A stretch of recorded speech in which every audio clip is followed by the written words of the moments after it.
Many of you will recall that during the 29th SAPCO Annual General Meeting held in June 2024 in Lusaka, Zambia, the outgoing SAPCO chairperson and Inspector General of Zambia Police Service, Mr. Graferi Musamba, handed over the SAPCO chairmanship baton to me. Let me commend the outgoing SAPCO chairperson for appraising of the policing issues that required my attention and guiding me throughout my tenure as the SAPCO chairperson. Thank you so much. I think the representative, you will pass this to the Inspector General.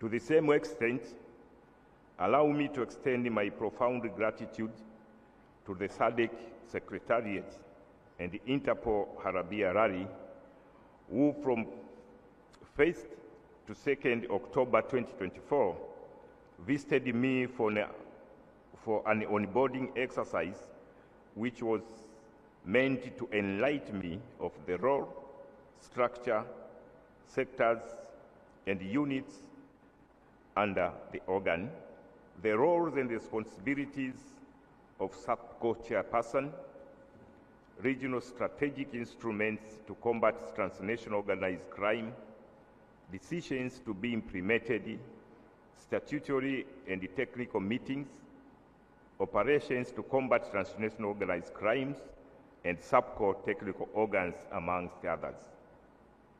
The two institutions made it easy for me to execute my mandate as SAPCO chairperson. They were always there, alongside with me in any intervention that I conducted. I'm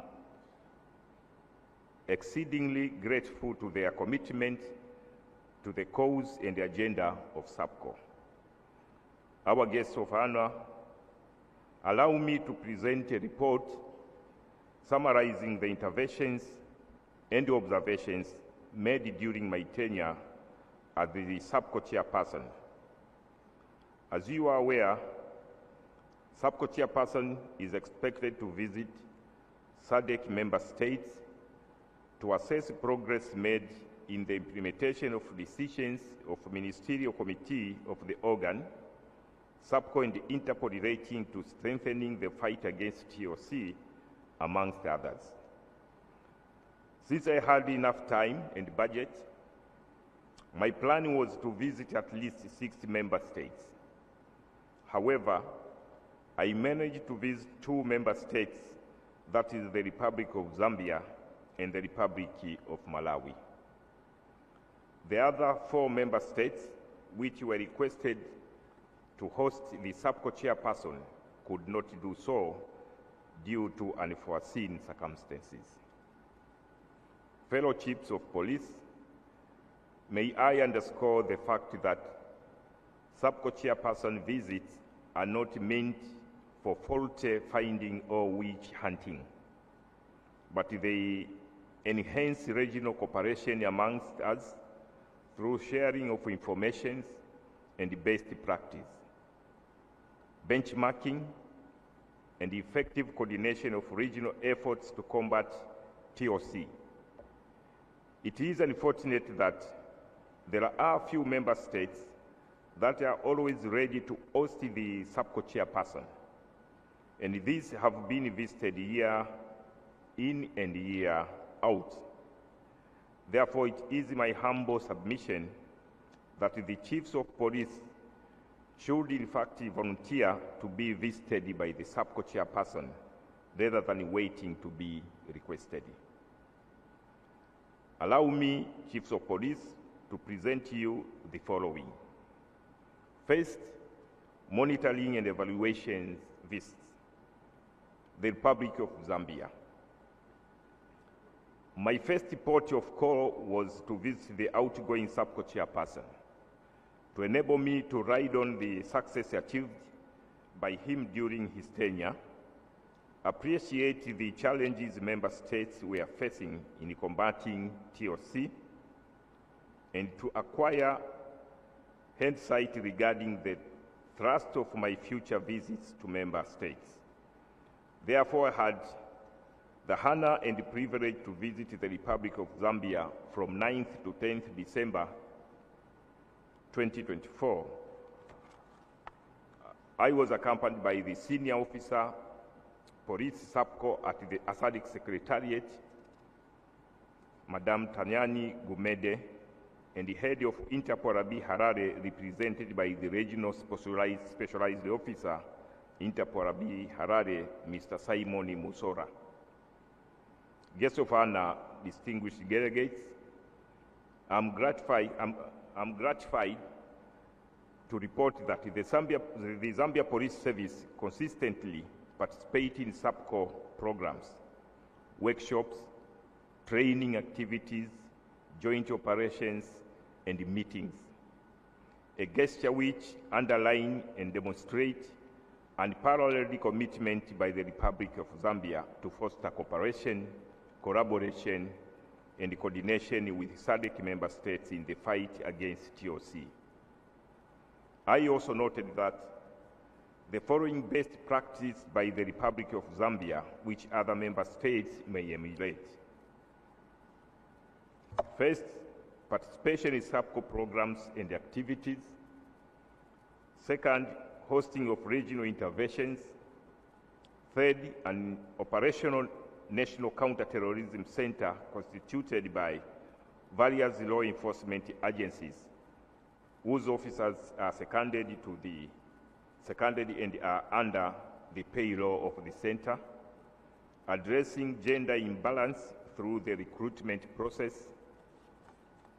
And during the visit, the Republic of Zambia cited delays in getting responses pertaining to mutual legal assistance as one of the challenges impacting negativity on Zambia's efforts to combat TOC.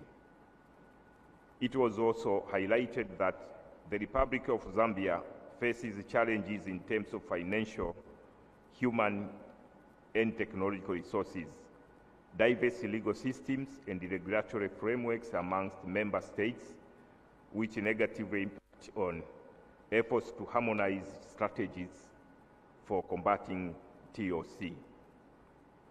Guests of honor, distinguished guests, during the visit, I also took time to visit Zambia National Counterterrorism Center and Zambia Police Training College to appreciate how the two institutions operate. I am pleased to note that Zambia National Counterterrorism Center is fully operational and is constituted of members from various law enforcement agencies who are seconded and are under the payroll of the center. On the other hand, the Zambia Police Training College is responsible for training all regular police trainees, conducting in-service training for members of the service, and carrying out other duties as may be directed by the Inspector General of Police. Second, the Republic of Malawi. Guests of honor, distinguished guests, from the Republic of Zambia, I visited the incoming chairperson in the Republic of Malawi from 12th to 13th December 2024.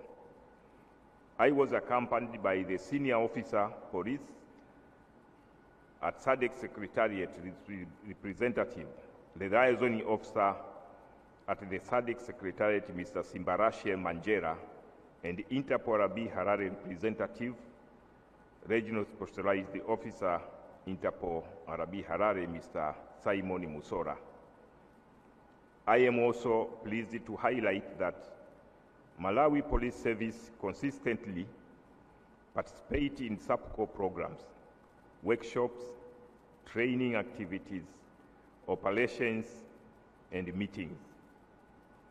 I must also commend the Republic of Malawi actively participating in joint simultaneous operations such as Operation Kutwa, Operation Usalama, and the Operation Basadi.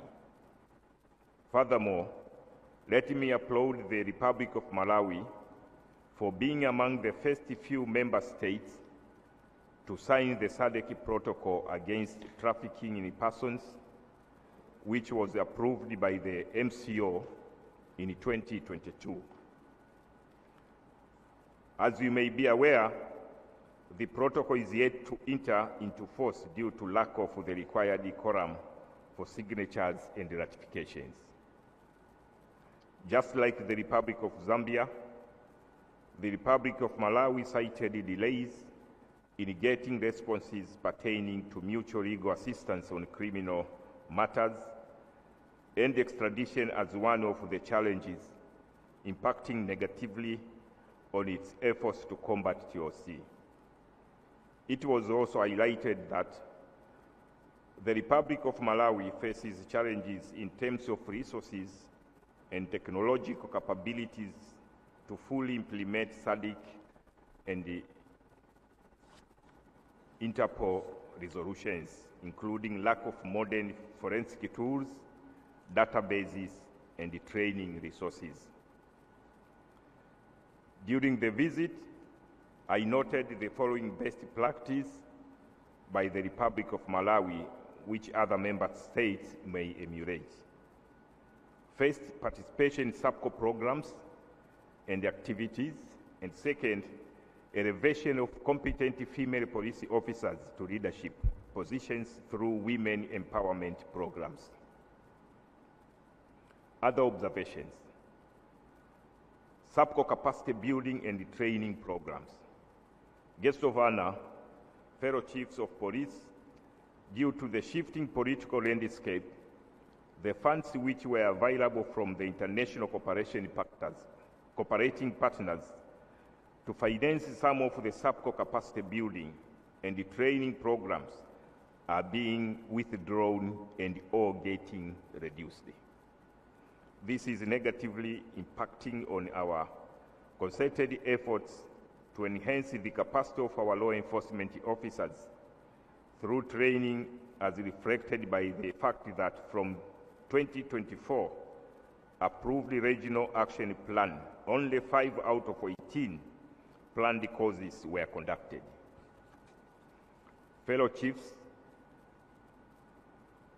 it is therefore my humble submission that member states volunteers to host and fund some of the training programs, and it is also important for member states to consistently pay their SAPCO contributions. SAPCO Games. Fellow chiefs of police, I have noticed with concern that we are struggling to find a member state that is willing to host the 12th edition of SAPCO Games, which was supposed to be conducted this year. The last edition of the SAPCO Games was held from 1st to 15th August 2022 here in Dar es Salaam, United Republic of Tanzania. I still recall that we made a resolution and came up with a roster for hosting SAPCO Games during the 28th Annual General Meeting held in June 2023 in Swakopmund, the Republic of Namibia. It is therefore important for us to ensure that we religiously implement the resolution that we come up with and agree upon. Otherwise, the Annual General Meeting risks degenerating into a talk show. Recommendations. Guests of honor, fellow chiefs of police, allow me to add a few recommendations by urging member states. First, to expedite domestication of the Sadc integrated strategy to prevent and combat transnational organized crime and its action plan through the development of national strategies and the action plans which resonate with the regional strategy and action plan. Second, sign and ratify the protocol against trafficking in persons to effectively address the scourge of trafficking and smuggling of migrants in the Sadc region. Third, enhance interagency cooperation, collaboration and coordination in the fight against transnational organized crime at national and intergovernmental levels. Fourth, volunteer to host and fund SAPCO games, capacity building and training programs. Fifth, consistently pay SAPCO contributions. And sixth, strengthen efforts to mobilize resources for the implementation of the strategy and the action plan by engaging and bringing on board the private sector and international cooperating partners. Guests of honor, fellow chiefs of police, ladies and gentlemen, I humbly submit my report to this August House, and this marks not only the conclusion of my tenure as SAPCO chairperson, but also a moment of reflection and gratitude. Allow me once again to express my heartfelt appreciation to all chiefs of police for the unwavering support, guidance, and solidarity extended to me throughout my tenure. Your cooperation and commitment have been central to the progress we have achieved together in advancing regional policing and security cooperations.